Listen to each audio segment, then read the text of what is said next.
Mas aconteceu alguma coisa na sua vida, alguma situação que você, sei lá, também tenha se afastado um pouco e decidiu retomar? Porque é muito louco isso, porque quando você decide, tipo, viver esse seu propósito, naquele momento, quando você decidiu, talvez você tenha deixado muita coisa pra trás, né? Então, tipo, você fala assim, mano, vou largar tudo isso aqui é bom, isso aqui não é, isso aqui vai dar certo, isso aqui não vai. Porque eu fico imaginando, né, que deve ser muito complicado, porque às vezes muita gente que é cética fala assim, tá, mas como que você me prova que Deus existe? E aí Como que ele falou com você? é uma pergunta às vezes sem resposta lógica.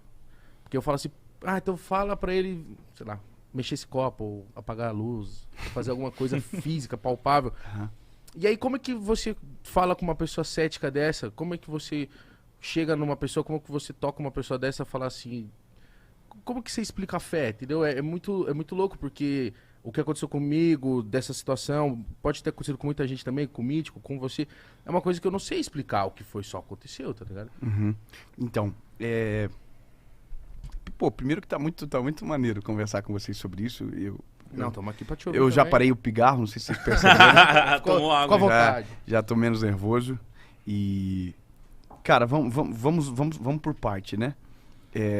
Tem várias formas de você tomar uma decisão como essa. De você reconhecer Jesus como seu salvador e tal. De você ter a sua vida transformada pela palavra, pelo evangelho. A primeira delas é uma decisão mesmo, sabe? Você olha tudo, analisa o mundo, coloca no papel, na ponta do lápis, olha o que você está vivendo, olha como tá, vê as histórias, ouve uma pregação e diz, cara, eu quero isso. Aí você toma a decisão e ali você começa a ter uma mudança que Deus faz. Deus faz. Não é balela. Isso é a palavra. Eu creio com todo o meu coração, senão eu não estaria falando isso aqui para vocês. E existe uma segunda forma, que é quando a gente não tem para onde correr. Quando a vida dá muito errado. Quando a vida sai do nosso controle. E eu vou te dizer uma coisa, cara. A maioria das pessoas toma uma decisão como essa só quando a vida sai totalmente de controle. Os lugares mais fáceis para você ganhar alguém para Jesus, e não que... Entenda por que eu estou dizendo isso para você. Num ambiente de luto, num velório, numa casa onde tem alguém doente, esse é o lugar melhor para você ganhar alguém para Jesus. Os leitos de hospitais, todos os dias tem alguém aceitando a Jesus. Porque na cabeça dele ele não tem para onde ir. Por que isso é importante a gente saber? Porque tem gente que deixa para esse momento, sabe? Vive a vida inteira protelando. Não, um dia eu vou mudar, um dia eu vou viver isso que o Senhor quer. Porque a gente sabe de verdade, lá dentro do nosso coração, a gente sabe o que tá certo e o que tá errado. Sim. A gente sabe o que desagrada a Deus e o que não. A gente sabe, cara. A gente não é bobo, a gente sabe. Até por conta da nossa própria cultura cristã, que já nos ensina o que é certo e errado desde novinho. A gente sabe. Mas tem gente que deixa para esse momento da vida. Esse é o momento mais triste, cara. Porque é o momento onde você tem que ter muita dor. Aí naquele momento de muita dor, que foi o que aconteceu comigo. No momento de muita dor, você fala, mano, sabe de uma coisa?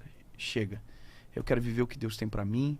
E aí você faz uma decisão, mas aquela decisão, ela carrega tanta cicatriz, tanta ferida, que demora pra você se recuperar um pouco, sabe? Demora pra você...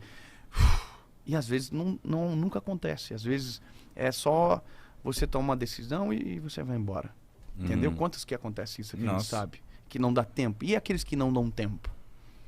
E aqueles que viveram a vida inteira sabendo a verdade, sabendo o que era para fazer e nunca fizeram, e que não deu tempo. A vida não deu tempo. Entende? Por isso que isso é a decisão mais importante que um ser humano pode tomar. Sabe? É a decisão mais séria que alguém pode tomar. Porque muda tudo. Não muda só a tua eternidade. Não. Ele apaga o passado, ele... estabelece o teu presente, ele aponta o teu futuro e ele resolve a tua eternidade. É muita coisa numa decisão como essa.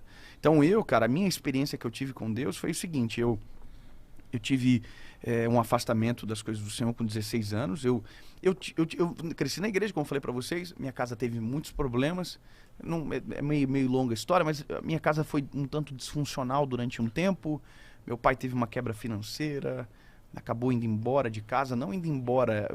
fugiu, e a gente não sabia nem o que tinha acontecido, se ele tinha morrido. Nossa, que horrível. Cara. Então a gente viveu isso. Do outro lado tinha minha mãe, que, sabe, também estava com o coração compreendendo aquilo errado, até que Deus mudou ela e ela começou a orar pelo meu pai. Durante 8 anos ela orou pela vida do meu pai. Deus restaurou a nossa casa através da oração da minha mãe. E aí Deus salvou a minha família, meu pai, minha mãe. Mudou tudo. Teu pai voltou pra casa? Meu pai voltou para casa, o Senhor restaurou o meu casamento dos meus pais e tal. Só que nisso tudo ficou um reflexo. E eu era o reflexo daquilo, sabe? De toda essa desordem, isso veio para mim. E eu me tornei um reflexo da desordem. Então, tudo aquilo que eu aprendi, eu me fingi de louco, deixei para trás. Eu não fiz muita coisa de errado na vida, não, mas eu até brinco que eu sou um ex-nada, eu sou um... Nada. Eu não fiz muita coisa, sabe? Tipo, não posso dizer que eu sou um ex-drogado, alguma coisa assim, eu falar algum... Não sou. Mas o problema é que quando você tem um propósito de Deus e você ignora isso já é absurdo. Porque você nunca vai conseguir ser feliz vivendo longe daquilo que Deus colocou pra você. É como se fosse, sabe, aquilo ali não tem o que fazer diferente daquilo. E hoje eu consigo entender isso com muito mais clareza, né, do que eu vivo agora e tal. Mas então, só para vocês compreenderem, quando eu vivi isso, né, tive esse afastamento com 16 anos, dos 16 aos 19 vivi longe de Jesus. Aí entrei na faculdade, namorei com a minha esposa, minha esposa é a minha primeira namorada. Namorei com ela 2 anos, um namoro horrível, briga, ciúme. Cara, horrível, horrível. A gente deve ter se deixado assim, umas 10 vezes. Nossa Aliança Senhora. de namoro, eu devo ter jogado mais 5 fora. Cada vez que eu jogava, eu me arrependia, voltava no lixo, não conseguia mais pegar. Tinha que comprar outro. Cara, maior prejuízo, maior B.O. 2 anos. Dia 23 de abril de 2009, acabou de completar agora. 13 anos dessa data. 23 de abril de 2009, eu já estava na faculdade. Cara, eu tava passando um processo de muita dor, de muita angústia, por vários motivos, coisas que estavam acontecendo e desencadeando dentro de mim, percepções, sabe, que estavam ficando claras. E, cara, nesse dia 23 de abril, eu pensei em suicídio. Foi um dos piores dias da minha vida e foi um dos melhores dias da minha vida. Caramba. Porque eu vivi aquele dia que demorou 72 horas para passar 12.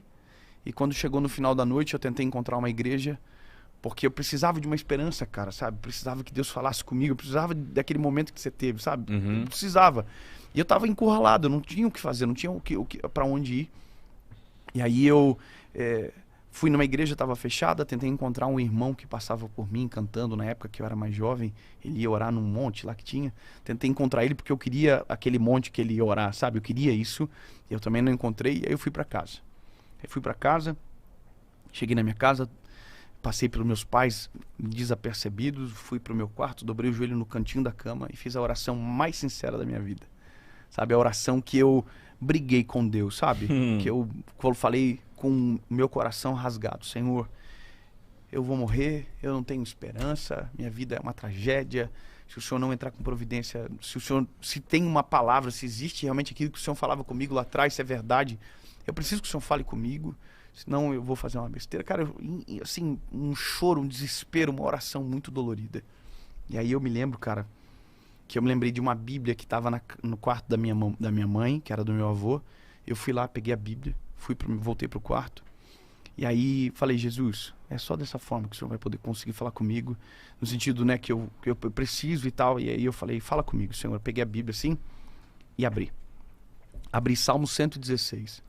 Ama ao Senhor porque Ele ouviu a minha voz e a minha súplica, porque inclinou para mim os seus ouvidos, porquanto invocá-lo enquanto viver. Cordéis da morte me cercaram, angústia do inferno se apoderaram de mim. Encontrei angústia e tristeza e disse, ó Senhor, livra minha alma. Misericordioso é o Senhor, justo Ele é, Ele salva. Cara, tinha acontecido com você. Mano. eu caí num choro, comecei a agradecer a Jesus e falei, Senhor, se o Senhor está aqui mesmo, eu preciso que o Senhor fale comigo de novo. Aí fechei a Bíblia e abri. Isaías 60. Levanta-te e resplandece, porque já vem a tua luz e a glória do Senhor vai nascendo sobre ti. Cara, Nossa. ali eu tomei a melhor decisão da minha vida. Falei, Jesus, eu creio que o Senhor está falando comigo. A partir de agora nunca mais vai ser da mesma forma. Entra no meu coração, muda a minha história de verdade e tal. E cara, foi tão radical o que Deus fez comigo, que no outro dia, sem brincadeira, eu era outro Dave. Mudou tudo, cara, mudou tudo. É a peça que faltava. Mudou tudo. No meu namoro, que era uma tragédia, o Senhor consertou, me fez entender o que estava errado, mudei tudo. Tanto é que eu casei com a minha esposa, nós temos 3 filhos e a gente já está 12 anos casado, 11 anos casado. Então, aquilo ali mudou a minha vida para sempre. E isso é uma experiência. Agora, quando a pessoa fala, tá, mano, e a fé? Ela... E aí, dá pra explicar? Como que se explica? Tem coisas que a gente não vai conseguir materializar a explicação. Entendeu? A gente não consegue materializar. A gente não consegue dizer, é por isso, não é uma fórmula matemática. É transcendente, é sobrenatural. Então, o que vai fazer explicar um milagre? Os frutos do milagre são extremamente especialistas em explicar que aquilo que Deus falou era verdade. Então, Deus falou com você que você ia falar para milhares de pessoas. Era loucura? Tá aqui, pô. Não era loucura. Era verdade. Deus mudou a minha história, Deus falou comigo no quarto, realmente. Era loucura? Não. Tá aqui. Tô casado, falo de Jesus para milhares de pessoas, tenho meus filhos que eu sou apaixonado por eles, tenho uma vida digna.